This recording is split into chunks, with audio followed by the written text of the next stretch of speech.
Alors, bonjour tout le monde.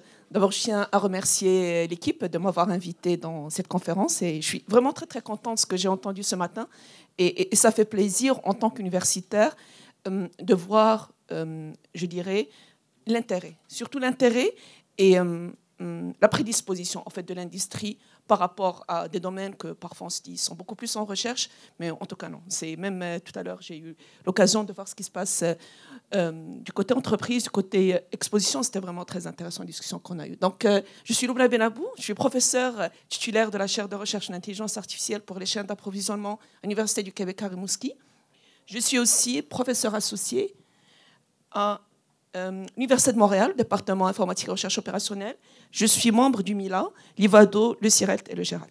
Alors, quelque chose peut-être qui serait intéressant de marquer ce que nous avons ici au Québec, et particulièrement à Montréal, c'est les 4 centres de recherche. C'est quelque chose qu'on n'a pas dans le monde ailleurs, de retrouver dans le même lieu, physiquement, l'excellence en termes d'intelligence artificielle, mais l'excellence en termes de recherche opérationnelle aussi. Parce que oui, on entend parler beaucoup d'intelligence artificielle, mais il ne faut pas oublier que jusqu'à tout récemment, on parlait beaucoup plus de recherche opérationnelle à Montréal et au Québec en général. Donc, le fait d'avoir le centre MILA, et ça, on le dit dans les médias et tout, mais c'est toujours réel, c'est le plus grand centre de recherche en apprentissage profond au monde, en termes de publication, en termes de contribution à la science. D'avoir l'IVADO qui facilite, en fait, tout ce qui est recherche entre l'industrie et l'université. Le CIRELT, c'est un centre de recherche dans tout ce qui est transport. Le GERALT, c'est le centre de recherche en tout ce qui est aide à la décision. C'est unique, ce que nous avons ici à Montréal, au Québec. Et c'est ça ce qu'on va discuter en fait aujourd'hui. Aujourd'hui, on va parler en fait comment l'intelligence artificielle, comment les sciences de décision peuvent nous aider en fait à prendre des décisions dans les domaines dans lesquels on fait de la recherche, la gestion des chaînes d'approvisionnement, la digitalisation des processus manufacturiers, et tout ça, je dirais, avec un objectif de durabilité, entre autres. Alors, quand je faisais ma thèse de doctorat en intelligence artificielle et sciences de décision à l'Université Laval, c'était entre 2002 et 2008, il y avait une sorte de muraille de Chine entre les deux communautés. Donc, quand je parle des deux communautés, la communauté d'intelligence artificielle et la communauté de d'aide à la décision. C'est quand je partais dans les conférences, en fait, on a la plus grande conférence en recherche opérationnelle, c'est Informs. Donc, quand je partais là-bas, ils trouvaient qu'on était trop intelligence artificielle pour eux. Et quand on partait dans la conférence NeurIPS, la plus grande conférence que nous avons en intelligence artificielle, avant qui avait lieu chaque année à Vancouver, maintenant elle voyage, ils trouvaient qu'on était trop optimisation pour eux. Mais cette muraille de Chine, au fur et à mesure qu'on a plus de déploiement d'intelligence artificielle, plus de déploiement, en fait, plus de disponibilité de données, et surtout de capacité de calcul, on commence à voir certains passages dans cette muraille. Et dans cette présentation, ce qu'on va faire, c'est que je vais commencer d'abord par expliquer c'est quoi l'analytique avancée, de quoi on parle exactement, et comment elle peut nous aider à prendre des décisions, l'interaction entre l'apprentissage automatique et la prise de décision, comment on peut appliquer ça concrètement dans les chaînes d'approvisionnement avec des exemples en logistique, et je vais conclure. Alors, quand on parle d'analytique, il y a 3 formes d'analytique. La première, c'est tout ce qui est analytique descriptive. Donc, c'est tout ce qui est relatif aux données. Donc, quand on parle de données, c'est à partir, donc il y avait une bonne discussion par rapport aux données, effectivement. Donc, ça peut être des données brutes, ça peut être des données déjà nettoyées. Quand je discute avec des collègues, et on a eu des projets dans le domaine financier, c'est le paradis pour les données, le domaine financier. C'est beau, c'est propre, on a beaucoup de données. Depuis 1923, on collecte les données dans le domaine financier. Mais quand on est dans la logistique, dans le transport, dans les chaînes d'approvisionnement, c'est différent. Donc, les données, c'est la première étape. C'est la partie analytique descriptive. On parle aussi d'intelligence d'affaires. C'est ce qui est, on va prendre nos données, on va voir qu'est-ce que nous avons, on va les traiter, on va comprendre. En fait, ce que je dis généralement, on va faire parler nos données, tout simplement. On va voir qu'est-ce qu'il y a, qu'est-ce qu'on peut tirer de ces données-là. Et cette étape, on va voir par la suite, et les critiques pour le choix de ce qu'on va faire dans la partie prédictive, donc c'est l'analytique prédictive. Qu'est-ce qu'on fait ici? C'est là où on va faire appel à l'intelligence artificielle, plus particulièrement à l'apprentissage automatique. On va utiliser des algorithmes qui vont nous permettre, à partir de l'historique des données, de prédire des choses pour le futur. On va voir pourquoi c'est différent de ce qu'on faisait jusqu'à présent. Parce que, je dirais, tout à l'heure, on parlait de 3 ans, on n'entendait pas parler d'intelligence artificielle. C'est après ChatGPT qu'il y a eu ce boom. Mais même avant, il n'y avait pas beaucoup d'utilisation d'intelligence artificielle. Mais on faisait de l'optimisation, mais on gérait son intelligence artificielle. Mais comment on faisait avant? Après, il y a la partie, ce qu'on appelle l'analyse prescriptive. C'est là où on prend des décisions. Donc, j'ai les données, je les nettoie, je les prépare. Je vais prendre l'exemple le plus simple. Par exemple, je vais prédire ma demande. Donc, j'ai un historique de la demande de mes clients pour les 10 dernières années, par exemple. Par la suite, ce que je veux prédire, ce que je veux savoir, c'est quoi la demande pour la prochaine année, le prochain mois, demain. Donc, ça dépend de quelle manière, dans quel horizon, dans quel niveau de décision je me situe. Donc, je vais prendre cet historique, je vais, je dirais, choisir, appliquer plusieurs algorithmes. Par la suite, je vais choisir l'algorithme qui me convient le mieux. Et lui, il va me prédire ma demande pour, je dirais, l'horizon que je veux. Par la suite, quand j'ai prédit la demande, ce n'est pas suffisant. Ce qui vient par la suite, qu'est-ce que je vais faire avec cette information de prédiction? Comment je vais utiliser cette information que j'ai prédit pour décider dans mon processus, pour décider des ressources que je vais allouer, décider de mes plans que je vais utiliser. Donc, cette phase-là, généralement, quand on parle d'intelligence artificielle, quand on parle, je dirais, de transformation numérique, parfois on s'arrête juste dans la partie prédictive. Mais ce n'est pas suffisant. Parce que nous, ce qui nous intéresse, vous, ce qui vous intéresse, c'est de décider. Comment ça va nous aider à décider? Alors, l'intelligence artificielle, je vais vous épargner le détail, mais globalement, c'est quelque chose qui est né de la fascination en fait, par le cerveau humain et que ça date de très très longtemps, l'intelligence artificielle. C'est pas aujourd'hui. Vous savez ce qu'on fait maintenant avec les réseaux de neurones? La première modélisation, c'était dans les années 50. C'est le réseau de Rosenbach. C'est le même réseau qu'on utilise jusqu'à présent. C'est plus complexé, il y a beaucoup d'architecture et tout, mais ça reste toujours issu d'une modélisation d'un neurone humain. Et on est toujours fasciné par le cerveau humain. Quand je discute avec mes collègues qui travaillent en neurosciences, on est toujours en train de découvrir comment le cerveau humain fonctionne. Et en intelligence artificielle, ce qu'on essaie de faire, on essaie de reproduire des fonctions. Entre autres, on parle d'aide à la décision, on parle de copier plusieurs données qui ressemblent un petit peu à ce que fait l'humain.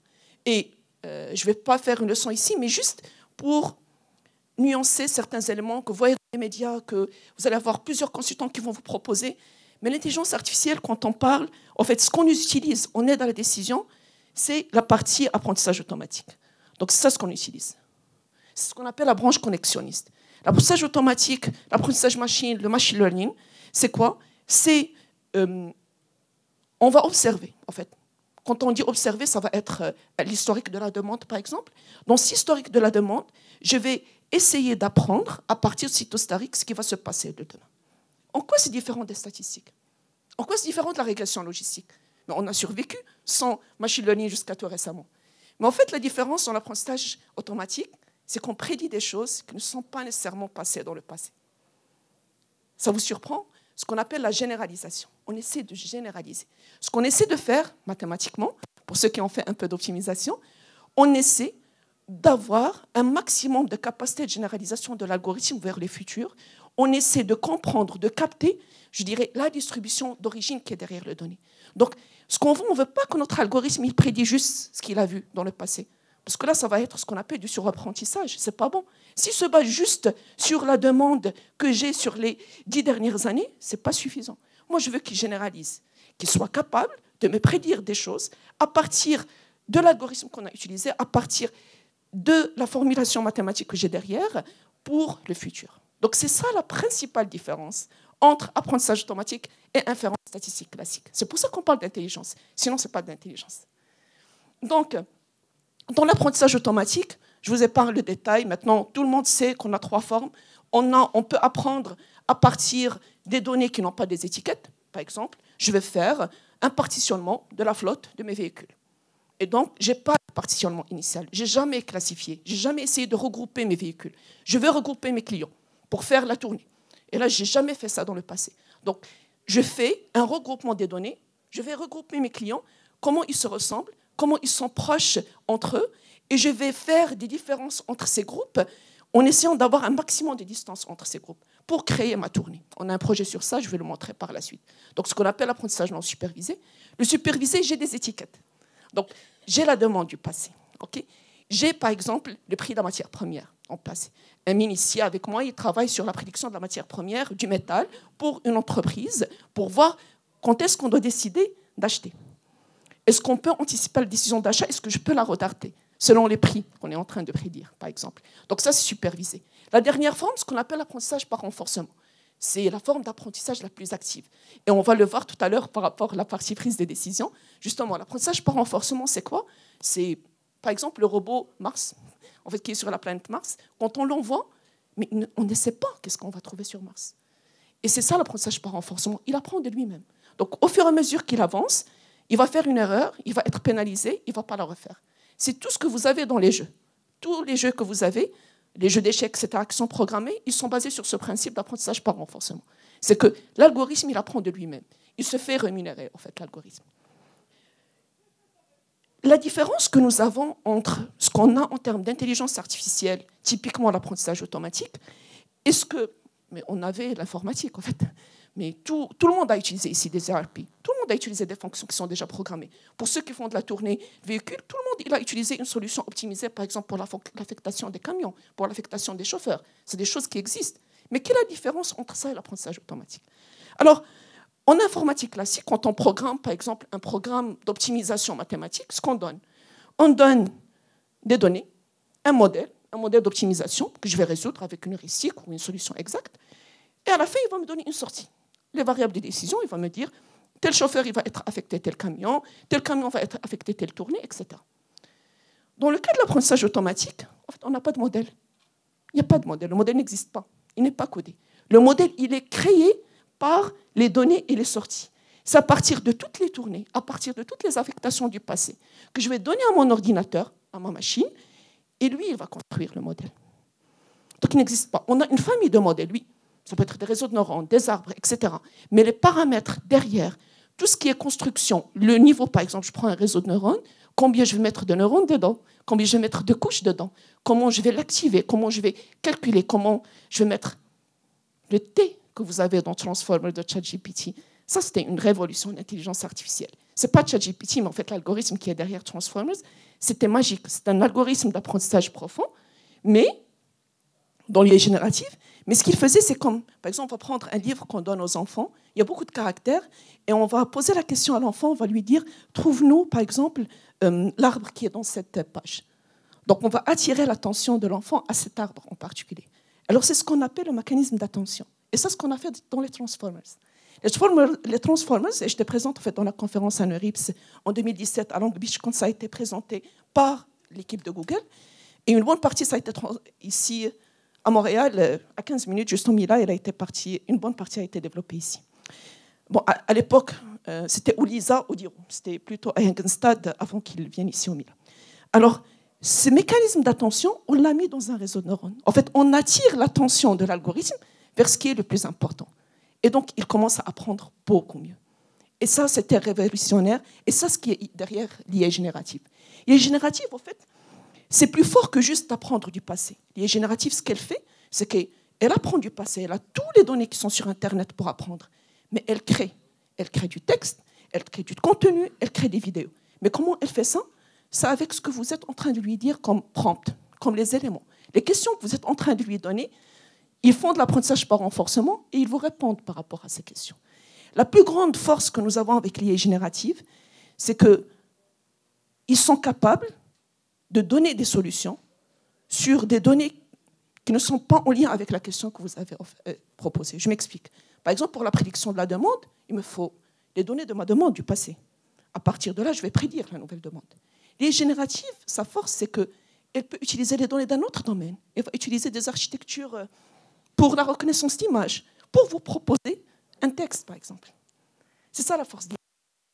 Il y a eu une sorte, je dirais, de transfert de technologie qu'on n'avait pas avant. Avant, on faisait un algorithme pour des données spécialisées. Ça, je dis jusqu'à 2008, jusqu'à 2016, c'est ce qu'on faisait. Des données qu'on entraînait. Par la suite, ils vont trouver des solutions par rapport à ce secteur, par rapport à ce domaine. L'IA générative, elle est beaucoup plus forte que ça. Elle arrive à le faire par rapport à plusieurs données. Elle arrive à s'adapter selon les questions que vous êtes en train de lui donner. Mais comment, en fait, l'algorithme, il arrive à effectuer cette tâche? Quand on est dans un niveau descriptif, en fait, qu'est-ce qu'on essaie de voir? Qu'est-ce qui s'est passé? Et pourquoi on a ça? Donc, c'est ça la partie descriptive. On est dans un niveau de complexité qui est faible. Ça nous donne un avantage compétitif, mais pas en énormément. Donc, c'est la partie, tout ce qui est reporting, tout ce qui est statistique descriptive, tout ce qui est moyen, tout ce qui est analyse, tout ce qui est visualisation, tout ce qu'on trouve dans les business intelligence. La deuxième partie, la partie prédictive, on veut comprendre. Pourquoi? Pourquoi on a eu en fait ces pics dans la demande? Pourquoi on a eu ces chutes dans la demande? Pourquoi j'ai eu tel problème dans telle tournée? Et c'est là où on va utiliser tout ce qui est en fait prédiction, ce qu'on appelle l'analyse prédictive. Et à la fin, c'est la décision. Qu'est-ce qu'on veut faire en fait avec cette prédiction? Et c'est là où on va avoir tout ce qui est optimisation, l'analyse de décision et tout. Là, c'est les différentes interactions que nous avons. L'optimisation, il nous aide à l'apprentissage automatique, mais l'apprentissage automatique nous aide aussi à l'optimisation. On peut faire les deux en même temps.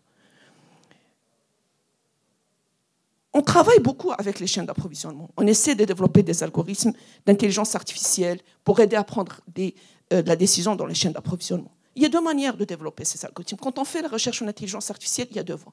La première, la plus classique, et c'est ça ce qui permet de publier plus et avoir une reconnaissance en tant que professeur, c'est ce qui permet de classifier le Canada parmi les premiers pays de l'OCDE en termes de recherche fondamentale. Ce qu'on a nos modèles, on a des bases tests qui sont... et on commence à améliorer nos modèles. Donc, et on a des résultats. Mais on crée des nouveaux modèles. C'est comme Transformers, comme les modèles classiques que nous avons. La deuxième manière de faire la recherche en intelligence artificielle, c'est de partir des applications. On a un problème des émissions. On veut les réduire. Je veux améliorer la résilience de ma chaîne d'approvisionnement. Donc, on part des applications. À partir de là, on va appliquer, on va choisir les modèles qui sont mieux adaptés. Si ça ne marche pas, on va développer de nouveaux modèles. Donc, dans notre chaire de recherche, on adopte ça pour toute la chaîne d'approvisionnement, de l'approvisionnement jusqu'à la livraison. Et les niveaux de décision, je ne vais pas vous apprendre, on a les 3 niveaux. Donc, on part des décisions stratégiques, donc tout ce qui est long terme. Et là, on a des horizons de prévision parfois de 20 ans. Tactique, donc ce qui est prévision budgétaire, moyen terme, etc. Et bien sûr, opérationnel, donc on est dans le court terme. On a même des prédictions, par exemple, pour... Tout à l'heure, il y avait une question sur tout ce qui est intermittence solaire. Et donc là, on avait travaillé un projet, je ne sais pas ce que ça aidait dans la salle, mais on avait travaillé dans un projet, entre autres, d'utiliser l'intelligence artificielle pour faire du day-to-day, pour la prédiction d'irradiance solaire qu'on peut avoir, pour décider quoi stocker, quoi envoyer dans les réseaux, par exemple.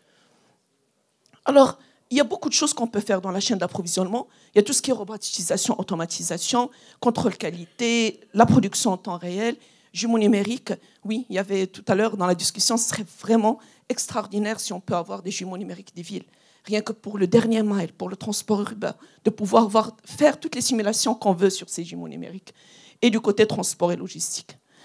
Mais comment concrètement, l'analytique avancée, elle peut nous aider à prendre des décisions? Je vais commencer par un premier exemple. Donc, dans cet exemple, on est en train de travailler avec Ressources Canada sur un projet. Ce qu'on essaie de faire, c'est qu'on veut optimiser l'affectation, en fait, c'est les tournées qu'on est en train de réaliser, en fait, des ressources et les véhicules par rapport à tous les trajets que nous avons entre la forêt et les scieries. Pour faire ça, vous allez me dire, mais c'est quelque chose qu'on faisait jusqu'à tout récemment. Si on a je dirais une solution d'optimisation qui me permet d'avoir cette affectation optimale, par la suite, le répartiteur, ce qu'il va faire, s'il y a un problème, donc il va réagir, il va essayer de changer selon les ressources. Alors nous, ce qu'on fait ici, ce qu'on utilise, ce qu'on a dit tout à l'heure, l'apprentissage par renforcement, donc l'apprentissage actif. Donc, et ce qu'on essaie, c'est cette phase-là, quand il y a un problème, ce que l'algorithme il active, il peut changer. Donc c'est la même chose qu'on réagit par rapport à l'environnement. Donc c'est dans cette phase, on a déjà un plan, mais ce plan il peut changer selon les changements qu'on peut avoir. Et là, on peut réduire le délai, je dirais, de décision. Ça peut être des décisions, un plan pour une semaine, mais avec l'apprentissage par renforcement, ça peut être quotidien, mais même dans la journée, il peut changer. Donc sur ça, ce qu'on est en train de travailler. La deuxième, c'est pour la livraison, en fait, c'est le dernier mile, pour les livraisons en ville. Dans ce projet, ce que nous avons fait avec une compagnie ici à Montréal, on a essayé de faire de l'apprentissage non supervisé avant. J'explique. C'est que avant de faire les tournées, en fait, on a essayé de faire un regroupement entre les différents clients pour optimiser en fait, ces tournées. Donc, et nous avons eu de très bons résultats. Ça, c'est qu'on a fait de l'apprentissage automatique pour faire la tournée et par la suite, on optimise. C'est ça ce que j'ai dit tout à l'heure. Il n'y a plus de muraille de Chine entre les deux. Donc, ça, c'est un autre projet que nous avons fait. Mais ça revient en quoi, en fin de compte? Ça revient au pilotage de votre chaîne. Dans le sens que ça revient à trouver un indicateur de performance. Un indicateur de performance qui va être stratégique, tactique ou opérationnel. Cet indicateur, on va le prédire. Et cet indicateur, on va l'optimiser. Ça revient à ça. La prise de décision, ça revient à ça. Donc, je commence par la première étape. Je collecte les données. Je collecte les données, et pour collecter les données, je vais utiliser, je dirais, les différentes sources de données que je peux utiliser dans tout le processus de machine logistique. Et c'est un travail de terrain. On ne collecte pas les données. Vous savez, on a toujours l'imagination que quand on travaille en intelligence artificielle, c'est qu'on est des geeks derrière des ordinateurs. Non, ça ne marche pas comme ça. Quand on travaille dans les applications, on va aller dans les usines, là, dans les forêts, on est parti les visiter, les usines. C'est les scieries. On est parti voir comment ça se passe réellement. Parce que la première étape de collecte de données, elle doit avoir, je dirais, une influence directe sur l'indicateur de performance. C'est pas on va demander à l'entreprise qu'est-ce que vous avez comme données, on va travailler dessus et c'est bon. Ça se passe pas comme ça. C'est quoi le problème? Qu'est-ce que vous voulez optimiser? Qu'est-ce que vous voulez régler comme problème? Qu'est-ce que vous voulez améliorer comme indicateur de performance? Après, on prend cet indicateur de performance et on va aller vers les outils du management de qualité classique. Qu'est-ce qui influence cet indicateur de performance? Quelles sont les variables qui influencent cet indicateur de performance? Et là, on va commencer à collecter les données. Et là, on va utiliser l'analytique de données classique pour ça. Ce qui est nouveau, c'est qu'on peut utiliser aussi l'IA générative pour ça. Récemment, il y a eu un papier qui est très intéressant. En fait, on utilise l'IA générative pour faire une brainstorming, pour trouver des solutions aussi. On va proposer à la machine, donnez-nous une solution pour ça. Et qu'on va mixer entre ce que propose la machine et ce que nous, les humains, disons, entre parenthèses, on va trouver. Après, il y a la partie prédictive. Donc là, on connaît nos KPI, on connaît les indicateurs de performance. Comment je vais prédire ce KPI? Ça peut être la demande. Ça peut être le prix de la matière première, ça peut être la durée de ma tournée, ça peut être le coût de ma tournée, ça peut être les émissions que je vais avoir dans cette tournée, ça peut être tout ça. Donc, c'est ce qu'on essaie de faire. Donc, on prédit en utilisant l'apprentissage automatique, apprentissage profond, renforcement, ça dépend de ce qu'on est en train de faire. Par la suite, c'est la prise de décision, c'est le pilotage. Donc, quand on arrive au pilotage, ça veut dire quoi? Ça veut dire, j'ai mon indicateur de performance que j'ai prédit. J'ai prédit le coût de mes tournées. Par la suite, je dois optimiser ce coût. Et je vais prendre les décisions selon les variables que je trouvais optimales par rapport à ces coûts qui ont été prédits. C'est comme ça qu'on utilise en fait, l'intelligence artificielle et l'optimisation pour aider à prendre des décisions. Et ça s'applique partout. Ce qui change, c'est les indicateurs de performance. Ce qui change, c'est les données que vous allez utiliser. Ce qui change, ce sont les algorithmes qui sont derrière. Alors, la partie qui nous prend le plus de temps, c'est la première partie. 80% du temps, quand on travaille avec les données industrielles, c'est dans la partie préparation. C'est l'analyse, je dirais, descriptive. C'est ce qui nous prend le plus, à part dans le secteur financier que je retire, ça c'est exceptionnel. Mais dans les autres secteurs, ce qui nous prend énormément de temps, c'est la partie descriptive. Donc là, on analyse, on comprend, on va faire du feature engineering. Et tout ça, on gagne énormément en discutant avec les gens sur le terrain, au lieu de rester derrière sa machine, essayer de complexifier les algorithmes.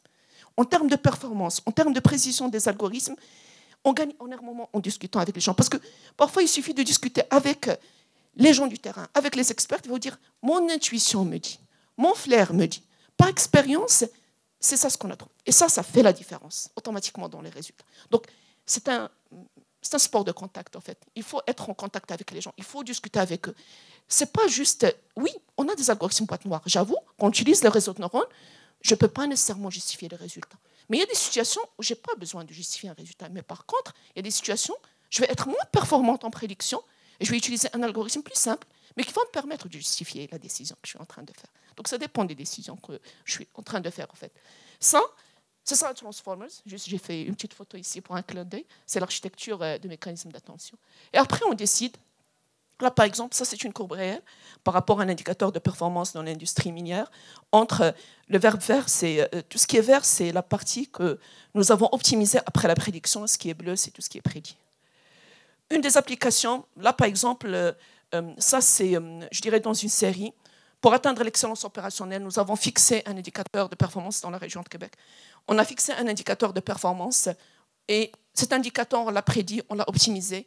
Et on a pu s'attaquer directement aux variables de décision. Et là, il y avait une remarque en fait, très simple d'un des opérateurs. Il nous a dit « Moi, je trouve qu'on avait plus de problèmes en hiver qu'en été.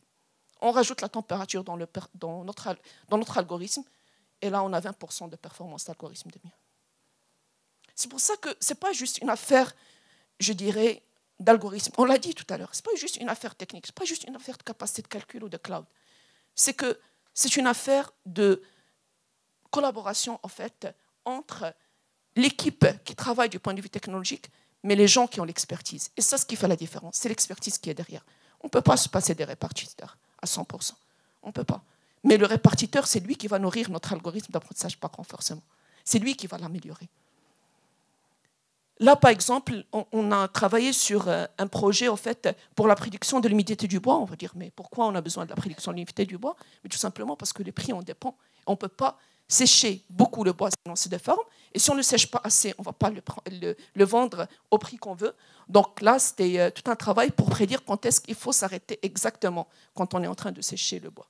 Là, un autre projet pour la prédiction des émissions. Là, c'était une contrainte réglementaire. Pour qu'on puisse servir le marché européen, il fallait respecter certains niveaux d'émissions. Et là, le projet, c'était à partir de l'historique de prédire les niveaux des émissions que nous avons dans le système de production. Là, c'est dans le transport maritime. Donc, on est à côté du Saint-Laurent, on ne peut pas s'empêcher.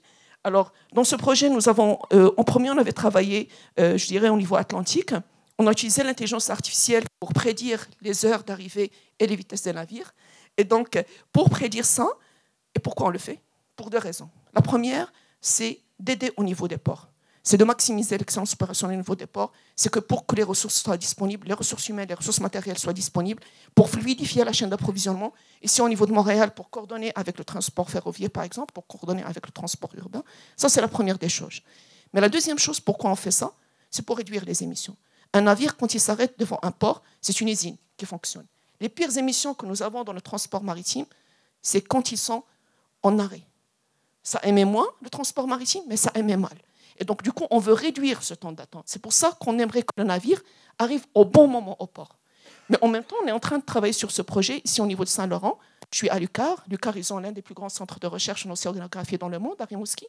Ce qu'on fait, c'est qu'on essaie d'arrimer, en fait, cette vitesse, et ça du point de vue recherche fondamentale, on est en train de travailler sur ça, en essayant, en fait, de mettre le moins. Donc, on prédit les émissions des navires, mais aussi on prédit les bruits que font les navires. Pourquoi? Pour les mammifères marins que nous avons dans le Saint-Laurent. On travaille dans un projet comment on peut éviter, comment avoir la bonne vitesse qui nous permet d'arriver au bon moment au port, mais en même temps qui va avoir le moins d'impact par rapport à l'environnement auquel on vit. Mais pour faire ça, ce n'est pas juste l'intelligence artificielle, on travaille avec des physiciens, parce qu'il y a le courant, il y a le bruit. Et donc, l'intelligence artificielle, ce n'est pas juste une affaire de côté, mais on va travailler avec plusieurs disciplines. Tout à l'heure, quand j'ai travaillé avec l'humidité du bois, on a travaillé avec des spécialistes en foresterie pour pouvoir les équations qui sont derrière. Donc, c'est beaucoup plus large qu'une simple question de données. C'est beaucoup plus large qu'une simple question d'algorithme. Et ce qu'il faut surtout éviter de se dire qu'on a toute la science quand on travaille en intelligence artificielle. Non. On apprend, on discute avec les gens, on va essayer de les aider à prendre des décisions et surtout, on fait confiance à leur flair et leur intuition et comment ils ont fonctionné jusqu'à présent. On ne va pas mettre ça, non. Ça, on ne va pas en tenir compte et on va commencer from scratch. Non, ça ne marche pas comme ça. Donc ici, par exemple, avec Ministère Transport au Québec, là, on est au tiers du projet. On a déjà livré la partie prédiction, je dirais, de l'heure d'arrivée des navires. On est dans la partie vitesse. Donc on est en train d'élaborer un système intelligent de transport open source qui va être pour tous les utilisateurs en fait, au niveau du Saint-Laurent. Pour chaque navire, on peut savoir quelle est son heure d'arrivée à chaque point en fait, de passage au niveau du Saint-Laurent, quelle est sa vitesse. Et du point de vue recherche, on est en train de développer qu'est-ce qu'il émet et quel est le bruit qu'il est en train d'émettre. Et avec un autre prof à l'Université d'Ottawa qui détecte tout ce qui est le mammifère marin, on va voir même à quel niveau en fait, il faut réduire ses vitesses. Alors, autre chose qu'il ne faut pas oublier, c'est que oui, j'ai prédit la demande. Je connais ce que mon client va commander. Par la suite, je suis en train, en fait, j'ai mes approvisionnements nécessaires. Mais si ma chaîne d'approvisionnement n'est pas disponible, si ma flotte n'est pas disponible, ça ne sert à rien. Donc, l'un des succès de l'intelligence artificielle en termes d'application, c'est la maintenance prédictive. C'est quoi la maintenance prédictive? Quand on applique la maintenance prédictive, en fait, pour la flotte, par exemple, c'est généralement, on a plusieurs types de maintenance. C'est la maintenance systématique, selon un échéancier, ce qui nous donne le constructeur. Tel moment, il faut, je dirais, changer l'huile, etc. Il y a la maintenance conditionnelle, c'est que selon les conditions de l'équipement. Et il y a la maintenance corrective, c'est qu'on a déjà la panne. Donc ici, c'est déjà trop tard. Ici, c'est trop tôt. On va perdre beaucoup d'argent. Ce qui nous intéresse, c'est faire, je dirais, la maintenance au bon moment. Ce qu'on appelle la maintenance prédictive, donc, elle nous permet d'intervenir quand c'est nécessaire, ni trop tôt, ni trop tard. Si on prend n'importe quelle présentation de la plupart des fournisseurs de solutions en intelligence artificielle dans les chaînes d'approvisionnement, ils vont vous parler de ça en premier. Ça a beaucoup de succès. Pourquoi? Parce que le comportement et l'aléatoire des pannes, le comportement statistique des pannes, on peut le capter en termes d'algorithme. Donc ça nous permet d'avoir la disponibilité de nos chaînes. Par la suite, il y a la partie incertitude, il y a la partie variabilité, ce qui se passe. On a eu tellement de choses ces dernières années. Tout ce qu'on disait en théorie, jusqu'à 2018. Entre 2018 et maintenant, on a tout vu. Ah bah, on n'a pas encore tout vu, il y a risque d'avoir d'autres choses, mais on a vu la majorité des types d'incertitudes qu'on peut avoir dans les chaînes d'approvisionnement, que ce soit local ou du niveau mondial. Et donc, pour maîtriser ces incertitudes, la première chose, c'est la prédiction de la demande. En termes de prédiction de la demande, c'est la modélisation des fluctuations des délais, des quantités livrées, comment on peut gérer les risques, en fait, dans cet environnement incertain. Là, par exemple, c'était pour une chaîne de produits pharmaceutiques. Donc, on a fait une segmentation des différents produits pour passer d'une classe thérapeutique à une autre, selon les types de la demande que nous avons, selon la position que nous avons.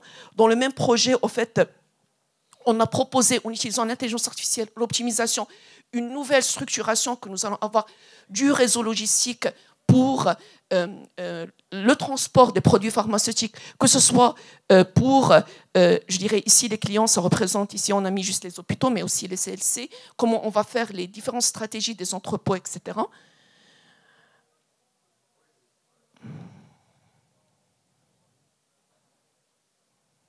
Il va bouger. Voilà. Ici, c'est par rapport à tout ce qu'on peut faire en termes, je dirais, de résilience, comment on peut décider en termes de livraison, combien ça peut prendre. Si je veux réduire, je vais augmenter en fait ces coûts de livraison. Donc, quand on parle d'analytique avancée, ce n'est pas tout rose. Il y a beaucoup, beaucoup de défis. Donc, d'abord, la première chose, il s'agit de l'humain. C'est la gestion de formation, c'est la gestion de compétences, la collaboration en machine, tout ce qui est gestion de changement qui est derrière. Cette année, à l'UQAR, on a un DSS en intelligence artificielle pour la gestion des affaires. On a le défi dans ce DSS qu'il n'y a aucun algorithme. C'est juste les applications, comment on peut utiliser, je dirais, l'intelligence artificielle. La majorité de nos étudiants, ils viennent du milieu professionnel. Et la majorité des cas, c'est que ce n'est pas une affaire de technologie, c'est une affaire de gestion de changement. Dans toutes les disciplines, soit dans la partie logistique, gestion des opérations, marketing, ressources humaines, gestion de projet, c'est une affaire de gestion de changement. Donc, ça veut dire qu'on a besoin de plus, en fait, avec l'intelligence artificielle, on a besoin de plus connaître l'humain, en fait, et de mieux gérer le changement qu'on a avec l'humain. C'est drôle, mais la contradiction, elle est là. On a des problèmes, en fait, et des défis, pour utiliser un mot diplomatiquement correct, en termes de corrélation, en termes de causalité, en termes d'interprétabilité. Les réseaux de neurones, c'est des boîtes noires. Ils vont prendre des décisions, mais ils ne pourront jamais justifier comment ils ont fait ces décisions. C'est des boîtes noires. Contrairement à des algorithmes de type arbre, ils vont vous donner, c'est comme ça que j'ai pris cette décision. La robustesse, on a un sérieux problème par rapport à la robustesse des algorithmes. En termes d'éthique, la séance dernière en fait, du cours que je donne dans ce DSS, elle portait sur l'éthique. Et c'est magnifique, en fait, les challenges que l'intelligence artificielle nous ramène en termes d'éthique, en termes de, tout à l'heure, on parlait des données, en termes d'utilisation des algorithmes d'intelligence artificielle, en termes de gestion des risques, en fait, des algorithmes d'intelligence artificielle, en termes de sécurité, tous les risques qu'on peut avoir avec une automatisation complète, avec une transformation numérique complète, en termes de cybersécurité, dans le domaine de l'énergie, par exemple. Mais en fait, généralement, quand on va faire de l'intelligence artificielle, on va faire ce qu'on appelle des proof of concept. On va utiliser une petite base de données, on va tester, on va voir, ça prend. Mais si on veut réussir une meilleure adaptation, une meilleure implantation de l'intelligence artificielle, il ne faut pas s'arrêter au proof of concept. Il faut aller vers, je dirais, construire le fondement, mesurer la maturité numérique de l'organisation. Où est-ce qu'on est? Il faut faire des ateliers d'analyse de besoins pour comprendre qu'est-ce qu'on veut faire avec cette transformation numérique. Qu'est-ce que je vais faire avec l'analytique avancée dans mon organisation? Par la suite, on fait un proof of concept. Et le choix du proof of concept, il est très important parce que c'est ce qui va aider en fait, par la suite dans la partie gestion de changement. Après, c'est la vision. C'est quoi la vision de la transformation numérique? C'est quoi la feuille de route? Par la suite, étude de cas. Expliquer. Qu'est-ce que ça peut nous ramener en termes de gains dans l'entreprise? Et là, c'est la conduite du changement. Que ce soit en termes, je dirais, ressources humaines, en termes infrastructure, architecture, gestion d'actifs, etc. Tous les éléments en fait, qu'il faut tenir compte pour implémenter en fait, cette analytique avancée pour aider à prendre les décisions. Donc voilà, merci pour votre attention.